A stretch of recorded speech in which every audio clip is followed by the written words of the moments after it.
믿음이 없이는 기쁘시게 못하나니. 믿음이 하나님을 기쁘시게 하는 가장 큰 요소임을 알죠. 아멘 할 사람은 그냥 하지 말고 믿음 있는 사람만 아멘 해봐. 그 정도 믿음이야. 믿음이 없이는 하나님을 기쁘시게 못하나니. 사람의 행위가 여호와를 기쁘시게 하면 그 사람의 원수라도 하나 되게 한다.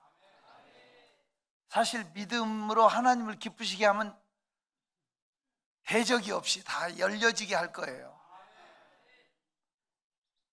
여러분 믿음이 있습니까? 오늘 히브리 11장 믿음장의 핵심인 6절을 통해서 하나님의 음성을 들을 수 있기를 바랍니다.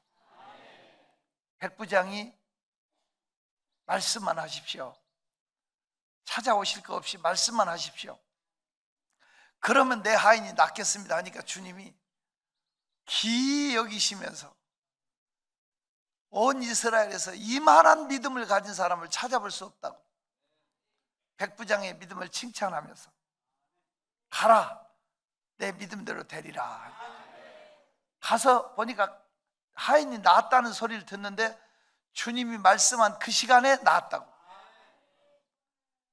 여러분 정말 오늘 믿음으로 이 예배를 드리면 하늘 문이 열려지고 문제가 해결되고 질병이 치료되고 삶이 윤택하게 될 걸 그냥 믿고 드리는 거요.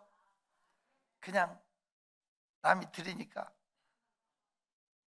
그냥 믿자니 고생이고 안 믿자니 두렵고 양다리 걸친 인생, 이게 가장 비참한 사람이잖아요. 좀 제대로 믿어봤으면 좋겠어요. 믿음은 하늘을 여는 열쇠인데 오늘 하나님이 칭찬한 믿음. 수로보니게 여인이 예수에게 와서 우리 자녀를 고쳐달라고 하니까 주님이 개무시하는 거예요. 자녀의 떡을 취하여 개들에게 던짐이 마땅치 않다. 너 같은 개한테는 줄 수 없다. 이렇게 얘기할 때 우리 같으면 내가 개냐? 분명히 그럴 것 같아. 근데 수로보니게 여인은 주여 올소이다마는 개도 주인상에서 떨어지는 부시러기는 먹나이다. 이 말이 무슨 말이에요? 나는 개입니다. 부시러기라도 주십시오. 이렇게 나오니까 주님이 일어서서 그 여인의 두 손을 잡아 일으키면서 여인아, 내 믿음이 크도다. 내 소원대로 될지어다. 우리가 이 성경을 보면 주님이 칭찬한 믿음을 보면 참 늘 놀라운 게 있어요. 바디메오가 소경이 예수가 지나간다는 소리를 듣고 소리를 치잖아요. 나사렛 예수여, 내 눈 좀 뜨게 하고 싶어서 나를 불쌍히 여기소서 하니까 사람들이 야 시끄러워 조용히 하고 발로 걷어차니까 시험 들어서 포기했죠. 되게 시험 들어 포기한 사람이 많잖아. 누구 꼴 보기 싫어서 교회 못 오겠다고. 하지만 바디메오는 발로 걷어차도 더욱 심히 큰 소리로 나사렛 예수여, 나를 불쌍히 여기소서. 우리 주님은 그 눈을 뜨게 하실 때 그 믿음을 보시고라고 했거든요. 오늘 혈루병 12회를 피를 흘린 여인이 예수의 옷자락만 만지면 나으리라는 믿음을 가졌죠. 그 2만 명이 미는 그 에워싸여 예수님 곁으로 다가고자 하는 그 군중을 뚫고 가서 옷자락을 만지는 순간에 몸이 나은 걸 느꼈다. 주님이 돌아서서 돌려보시면서 누가 나를 만졌느냐? 제자들이 주여 이렇게 많은 사람이 에워싸 미는데 누가 밀다니요? 이거 한두 사람이 부닥친 게 아니라고. 아니다, 내게서 능력이 나갔느니라. 전혀 주님과 상관이 없는 거예요. 그 여인의 믿음으로 나와서 이번에 이집트에 갔어요. 처음 보는 분인데 서울에서 오신 권사님이, 목사님 너무 아픕니다. 몸이 빨개져가지고 견딜 수 없습니다. 목사님 기도 한번 해주시면 살 것 같습니다. 거기까지 와서 아파버리면 내가 총책임자인데 어떡하나 하고 기도해 줬습니다. 제가 서서 그대로. 그런데 그분이 치료를 받고 한국에 와가지고 집에 안 가고 기도 행전을 같이 돌았습니다. 끝까지. 자기는 권사 받은 것도 날라리라고 자기가 간증하더라고. 하나님의 은혜잖아요. 그 믿음이 체험해보니까 도는 거예요. 존경하는 성도 여러분, 저와 여러분에게 믿음이 어디 있습니까? 오늘 믿음이 없으면 하나님을 볼 수가 없어요. 오늘 와서 예배 드리면 열려진다. 예배 드리면 그 말씀 속에 해답을 주신다. 반드시 길이 열린다. 못자락만 만져도 나으리라는 믿음을 가진 사람에게 역사하지. 남이 가니까 나도 가야지 하는 이런 거 아니고, 그냥 안 가면 이상하니까 가야지 이런 차원이 아니라 믿음으로 드려지는 시간이었으면 좋겠어요. 믿음은 하나님을 기쁘시게 하는 겁니다. 두 번째로, 믿음이 없이는 기쁘시게 못하나니 하나님께 나가는 자는 반드시 그가 계신 것과 그랬어요. 하나님이 실존을 믿어야 돼요. 하나님이 예배 중에 함께 하신다. 눈에 보이지 않지만 하나님이 김대성 목사의 입술을 주장해서 말씀하고 계신다. 하나님이 나를 이 자리에 보내셨다. 이 자리에서 지금 일하고 계신다는 것은 내 옆에 보고 계시고 듣고 계시고 알고 계신 하나님의 실존을 믿는 겁니다. 하나님의 역사를 믿어요? 제가 인천의 구월동 반석교회라는 데 가서 집회를 했어요. 식사를 하러 나갔어요. 그 교회를 건축하는데 7년 걸렸다 하더라고요. 미안해요, 10년 걸렸대요. 10년 걸려서 힘들게 건축한 교회입니다. 여전도 회장이 밥을 샀어요. 날더러 밥 사면서, 밥 먹으면서, 목사님, 하나님 살았어요, 죽었어요? 아니, 밥을 사지 말지. 하나님 살았어요, 죽었어요? 내가 황당하더라고. 내가 하나님의 종으로 갔는데 이건 욕이잖아. 내가 인상을 그었어요. 그랬더니 자기 깐에도 미안한지 죄송해요 그러더라고. 그러더니 하는 말이, 제 나이가 몇 살로 보여요? 하고. 여자들 나이는 누가 그러는데 고무줄 나이래. 실제로 70 먹은 여자분이 50도 안 보이는 여자 있어요. 50 먹은 여자가 30도 안 돼 보이는 여자 있어요. 부러워요?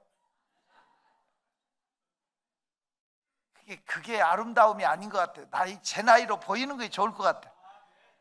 그렇게 하는 게 불려오지.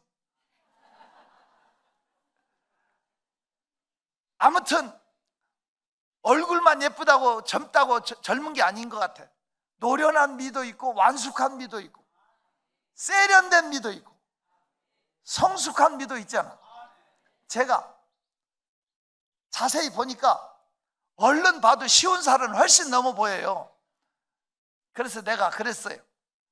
한 쉬운 살은 돼 보이는데요? 그랬더니 고개를 끄덕여. 맞대.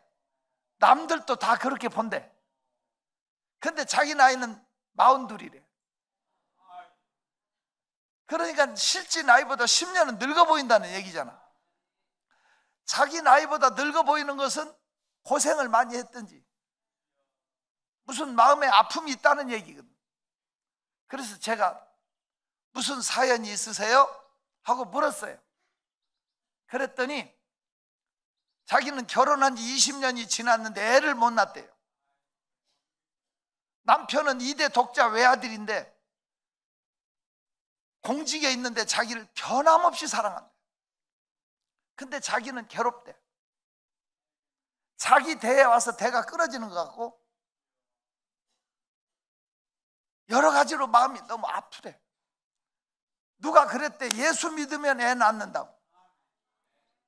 그래서 교회 나온 지 10년 됐대. 그 10년 동안에 열심히 해서 그 교회 건축을 10년 동안 하는 어려운 교회에 여전도 회장으로 열심히 섬겼는데 교회는 새로 지어서 이제 입당해서 부흥회를 하는데 자기는 애를 못 낳으니까 좀 속에서 좀 불편했던 것 같아. 그러니까 따지듯이 하나님 살았어요 죽었어요 이렇게 물었던 거예요. 그래서 제가 그랬어요. 이번 부흥회 때 목숨 걸고 도전하시면 하나님이 응답하실 거라고 제가 그랬어요. 그랬더니 그 말을 자기 말로 받아들인 거예요. 그날 저녁에 강대상에 헌금을 했는데 그냥 헌금이 아니라 문칫도로 이렇게 올려놓는 거 있잖아요. 그래놓고 그 위에다가 하나님 자녀를 주신 줄 믿습니다. 김신익, 윤영일 이렇게 썼어요. 딱 봐도 아 목숨 걸었구나 이런 느낌을 받잖아요. 천하 없어도 보물 있는 곳에 마음 있는 거 아니에요? 아 목숨 걸었구나. 그런데 그 다음 날은 자기 지방에 땅이 있대요. 그 전답이 있는데 그 전답 문서 있잖아요. 땅 문서 뭐 이런 것들을 그대로 갖다가 올려놓고 하나님 자녀를 주신 줄 믿습니다 하고 바친 거예요. 그 다음 날에는 자기 남편하고 미국 연수를 가가지고 남편이 사준 폐물 무슨 보석 뭐 이런 것들을 금, 다이아몬드 뭐 이런 것들이 박스로 이렇게 돼 있더라고요. 큰 박스로 여러 가지 세트로 돼 있는 걸 6박스를 싹 가져다가 그냥 강대상에 올려놓고 하나님 자녀를 주신 줄 믿습니다. 내가 겁이 나. 뭐가 좀 이렇게 전율이 느껴지는 느낌 있잖아요. 그래서 그분을 기억한 건 아니에요. 그 다음 달에 제가 인천 도화감리교라는 데 붕해를 갔어요. 큰 교회인데 그 교회 맨 앞에 와서 앉아 있어요. 시간마다 하나님 자녀를 주신 줄 믿습니다. 몇 달 지나서 인천 숭의감리교회 집회를 갔는데 하나님 자녀를 주신 줄 믿습니다. 내리감리교회 집회를 갔는데 제가 그 당시 감리교 쪽으로 붕해를 많이 갔는데 우리나라 최초의 교회인데 거기가 집회를 하는데 또 하나님 자녀를 줄 믿습니다. 그 해에 제가 인천에 8군데 집회를 갔는데 8군데 맨 앞에 앉아있어요. 그러면 제가 이번 주는 저 전라도 광주로 집회를 갑니다만은 제가 집회 갈 때 여러분한테 맨날 어디로 갑니다 이런 광고 하고 가요 그냥 가요? 저 알리는 거 별로 좋아하는 사람 아니고 어디 집회를 가도 나 여기 왔다고 집회 오라고 이렇게 연락하는 것도 한 번도 하지 않는 사람,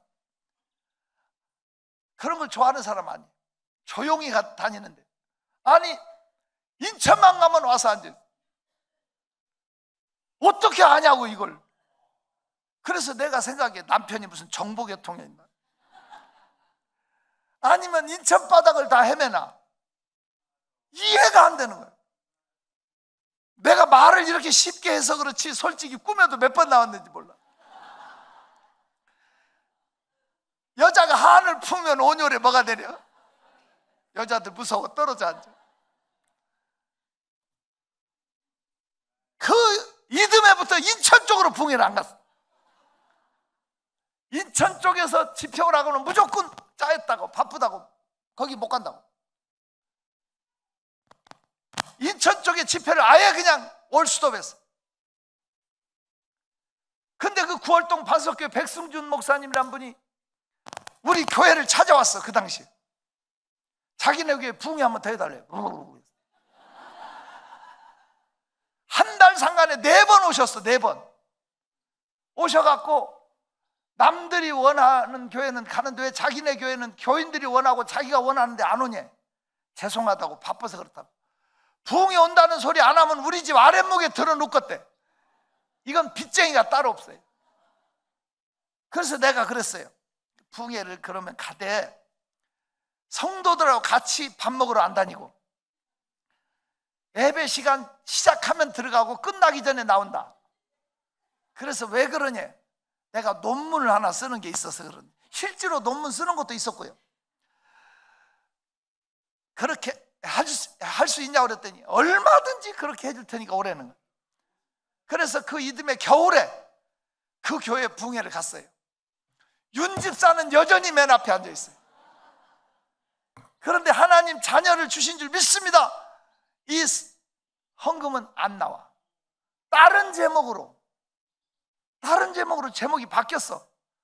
그렇다고 애가 있는 것도 아니고 혼자 앉아 있는데 얼마나 민망하든지 내가 보기에 그쪽을 됐었으면 안 보고 설교했어. 이거 내 깐에는 힘들었어요. 끝나기 전에 도망 나오고 이렇게 부흥회를 다니는데 마지막 날 저녁으로 끝나면 돼요. 목사님 아들이 부목사인데 내 자동차 키를 달라는 거야.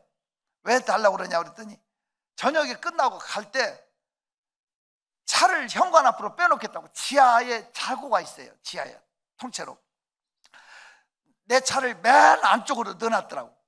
그러니까 나는 끝나고 도망갈 수가 없어. 차를 남들이 다 나가야 되는 거야. 그러니까 그 아들이 미리 빼놓겠다고. 나는 그 생각을 못했잖아. 고맙다고. 저녁 집회로 끝나자마자 나가니까 아들이 내 차를, 새 차를 깨끗이 해서 기름을 만땅 채워서 시동까지 걸어서 옆에 서 있더라고. 고맙잖아. 남편이 출근하려고 보니까 부인이 구두를 바짝바짝 닦아놨어. 기분 좋아 안 좋아? 겪어봤어야 알지. 그래서 나는 해봤으니까 알아. 기분 좋더라고. 요새는 남자들이 닦아줘야 된대. 세상에 기분 좋게 딱 탔어. 타자마자 가려고 하는데 연세가 있는 담임 목사님 나오시더니 문을 당당당당 두드려요. 삐끔 열고 왜 그러시냐고 미리 인사 다 했거든요. 왜 그러냐고 그랬더니 우리 여전도에서 강사님 서운하시다고 과일을 준비했으니 쉬러 가라는 거야. 과일을 몇 파스 준비해서 차 뒤에다 트렁크 옆에다 쌓아놨더라고. 그거 싫다 걸리면 어떡해. 됐다고 목사님 갖다 잡수라고. 내 몫은 사택에 2배나 더 많이 갖다 놓고 이건 강사님 몫이니까 가져가라는 거야. 됐다고. 우리 집에 있다고. 딱 앞에 가려고 앞을 보니까 한복 입은 여자 6명이 딱 서 있어. 옛날에는 부흥회도 여자분들은 한복 입었어요. 자기 아버지 해갑잔치만 잔치가 아니라 교회 부흥회도 천국잔치라고 해가지고 한복 입고 이렇게 하던 때가 있었다고. 한복 입은 여자들이 6명이 서가지고 자기들이 준비한 거라 쉬러 가라고 딱 가로막네. 밀고 올 수가 없잖아. 안에서 트렁크 스위치 열면 열려 안 열려? 차를 타봤어야 알지. 열려 안 열려? 근데 저는 차 트렁크 속이 조금 안 깨끗해. 제가 성격이 좀 거시기 해갖고 속옷도 굴러다니고 양발짝도 뒤집어져 있고 막 그런 거 있잖아. 그걸 열어주면 세상 말로 속 보이잖아. 할 수 없이 얼른 내려가지고 내가 트렁크를 열어가지고 온갖 오만 잡동사니 막 구석으로 밀고 과일 박스들 싣고 탕 닫고 이제 운전석으로 다시 딱 오려고 하는데 어떤 여자분이 목사님! 하고 딱 가로막.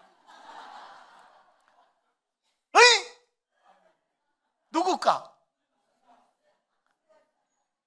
어이? 하고 보니까 그 윤집사가 딱 버티고 서는데 문제는 아새끼 하나를 안고 있어.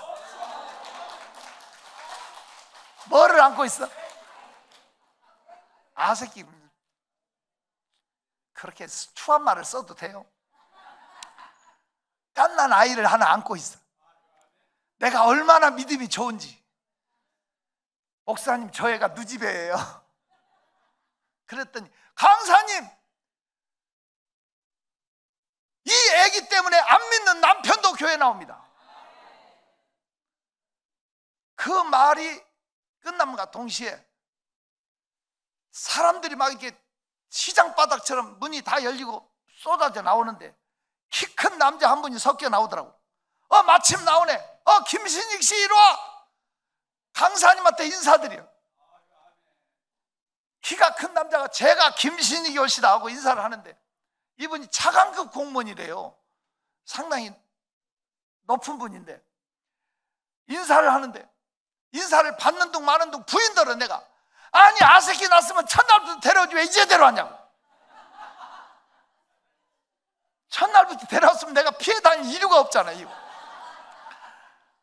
첫날부터 데려오지 왜 이제 데려왔냐고. 그랬더니 애 난 지 보름도 안 된대.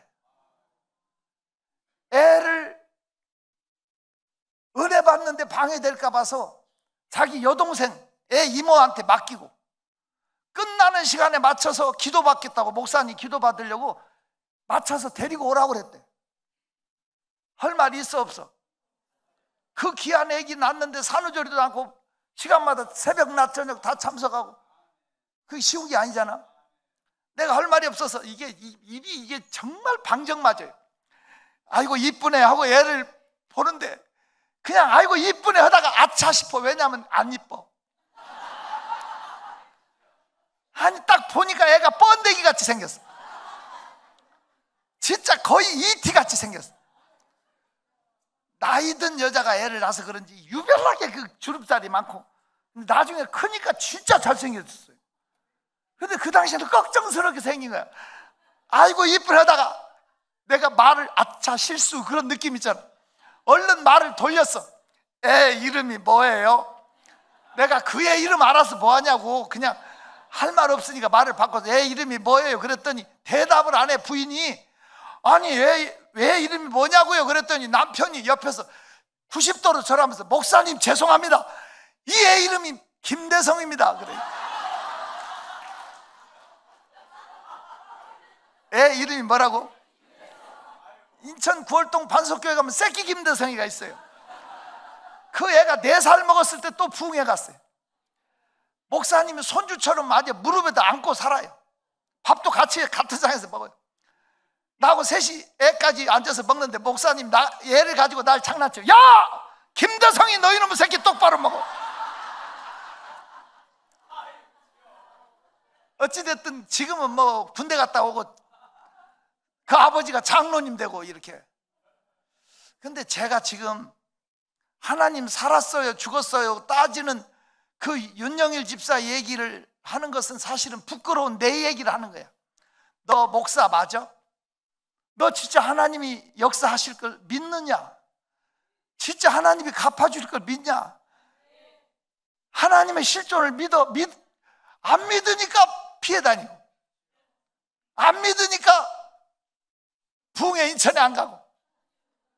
무슨 소리인지 알아들어요? 실질적으로 제 자신을 내가 보는 거야. 옆에 사람한테 너는 하나님 진짜 믿니? 정말 하나님을 인정하고 있냐고.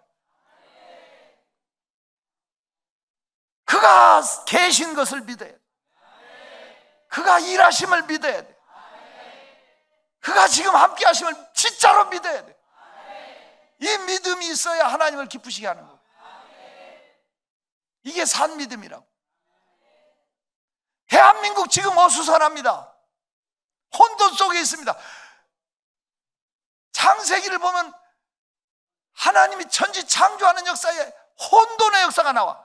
지각이 혼돈하고 모든 것이 무질서한 상태에서 하나님이 말씀으로 천지를 창조하시고 역사를 이루시고 나는 이 민족을 하나님이 버리지 아니하시고 질서를 잡아주실 것을 이끌어 인도해 내실 하나님을 믿습니다.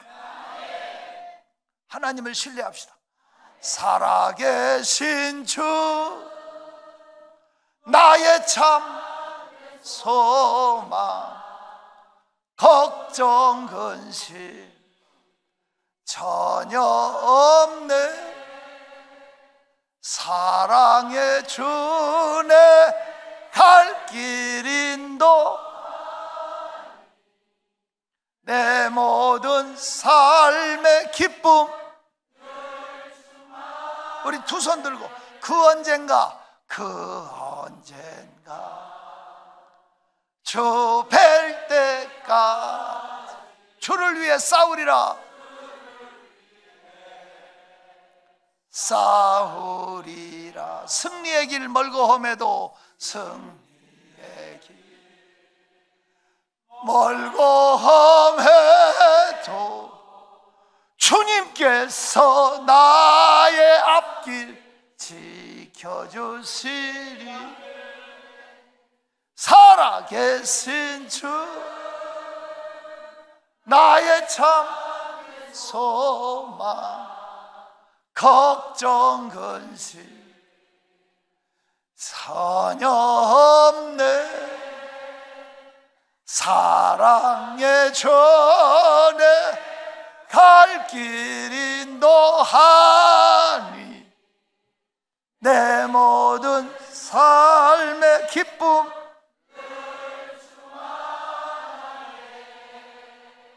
그의 실존 나와 함께 계심. 시편 139편을 열어요. 시편 139편 열었어요? 제가 한 절 읽고 여러분이 한 절 읽고 또박또박 한번 읽어 내려가요. 여호와여 주께서 나를 살펴보셨으므로 나를 아시나이다.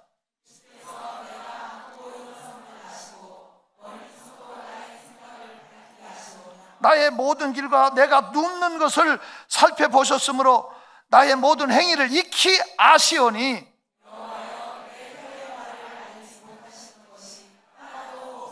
주께서 나의 앞뒤를 둘러싸시고 내게 안수하셨나이다.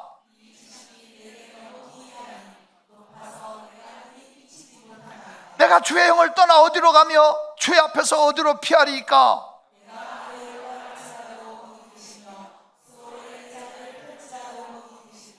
내가 새벽 날개를 치며 바다 끝에 가서 거주할지라도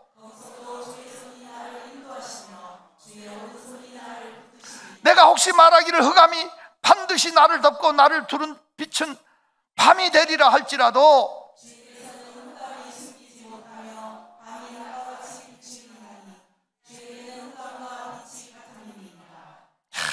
그냥 그만 읽어. 하나님은 보셔, 아셔, 함께 하셔. 그분은 일하고 계셔. 이것을 믿는 것이 믿음이. 믿음의 실체. 하나님을 기쁘시게 하는 것이 믿음이고 하나님의 존재를 인정하는 것이 믿음이고 마지막 세 번째는 상 주시는 이심을 믿어야. 하나님은 반드시 보응하신다. 반드시 갚아주신다.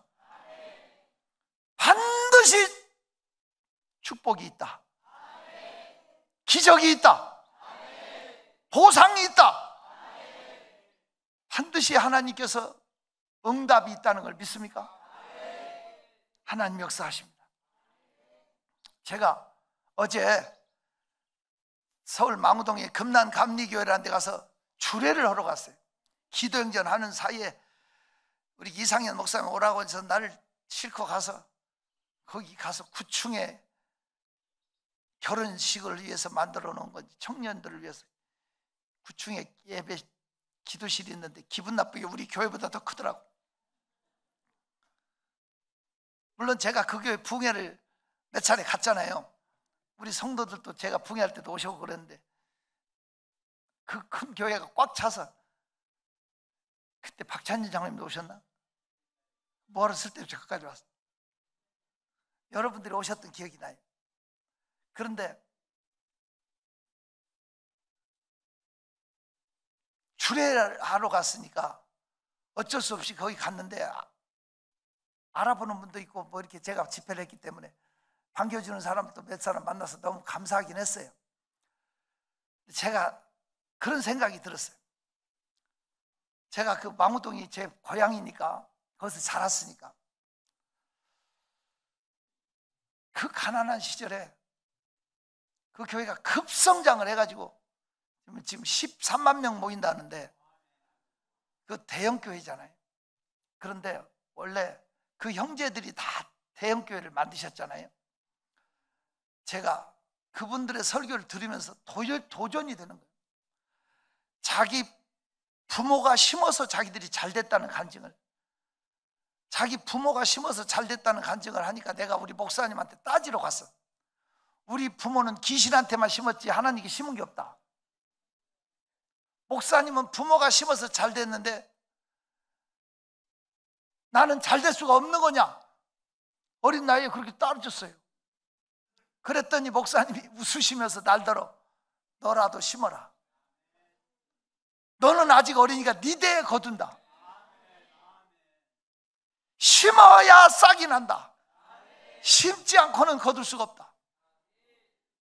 그 말이 저한테는 얼마나 큰 복음으로 다가왔는지.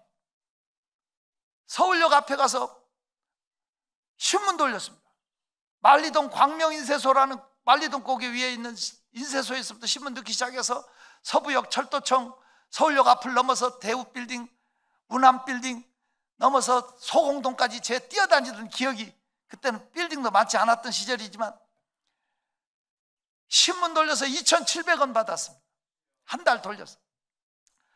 그때 하나님께 30만 원을 드리는 데는 2,700원 가지고는 10년 걸려도 안 될 것 같아요. 투잡을 했습니다. 정말 열심히 살았습니다. 그래 놓고 제가 심으면 네 대에 거둔다는 것이 이해가 되는 게, 제가 이렇게 부흥회를 다니는데 한 3주 부흥회를 갔다가 이번에 또 부흥회 가려고 나서는데 교회 뒤에 칸막이 하고 살았거든요. 문을 이렇게 열어야 나가는데 우리 집사람이 못 나가게, 오늘 또 무사히 그림 있잖아요. 기도하는 이런 자세로 앉아갖고 기도를 하고 있더라고. 비켜, 나 부흥회 가야 돼. 그랬더니 목사님 부탁이 있어요. 그래. 뭔데? 부흥회 가시면 사례비 좀 받아오지 마세요. 알았어. 그렇게 어렵게 얘기하는 거예요. 안 받아올게. 그랬더니 얼른 비켜주더라고. 다녀오세요. 그러고. 그 가난하고 어려운 시절에 부흥회 오란 교회마다 가난하고 어려운 교회예요. 헌금해주고 사례비 안 받아오니까 천만금을 받아오는 것보다 더 마음에 기쁨이 넘쳐.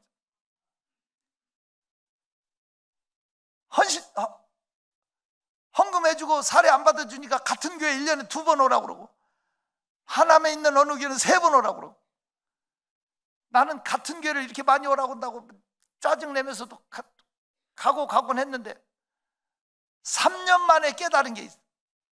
집에까지 쫓아와서 사례 주는 교회가 있어. 문 안 열어주면 쌀가마니 팔아서 대문 앞에 놓고 가서 전화와 교회 강대상 서랍에다 사례비 넣어놓고 왔다고. 서울에서부터 내려와가지고 억지로 끝까지 주는 교회가 있어. 놀라운 것은, 3년 만에 깨달은 것은, 끝까지 와서 사례 주는 교회가 부흥돼. 크게 열려. 그런데 너는 줘야 돼, 우리는 당연히 받아야 된다고 받기만 하는 교회가 문 닫고 없어져. 교회가 간판 내리고 없어지더라고요. 3년 만에 내가 깨달은 게 있어. 마누라 말 들으면 안 된다.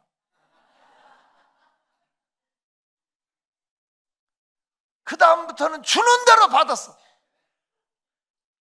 마누라는 안 줬어.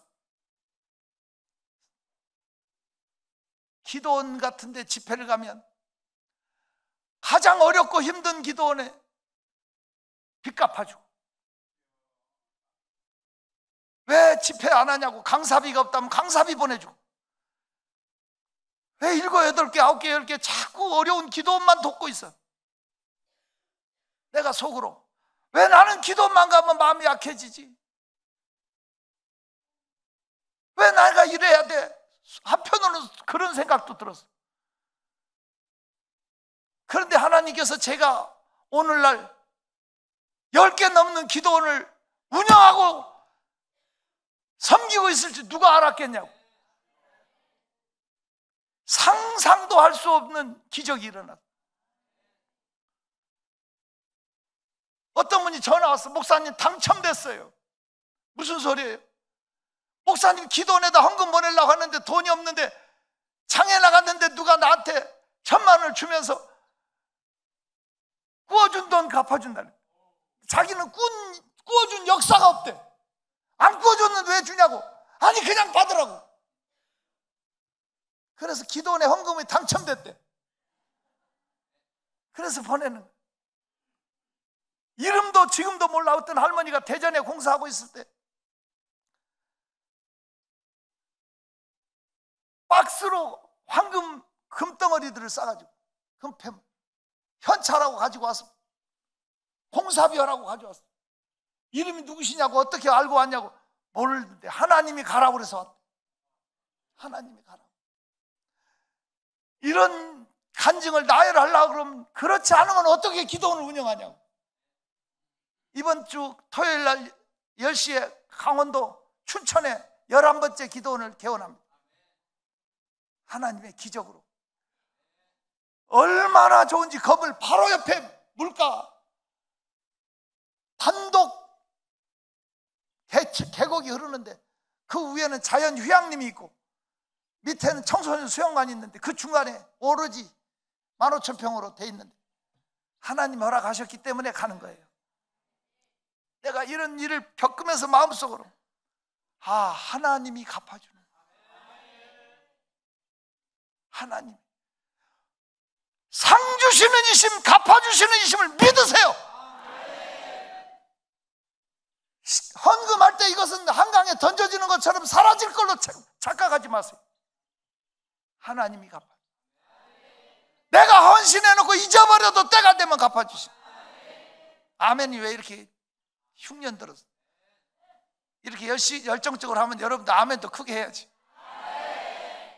믿음을 가지십시오. 믿음. 그만하겠습니다.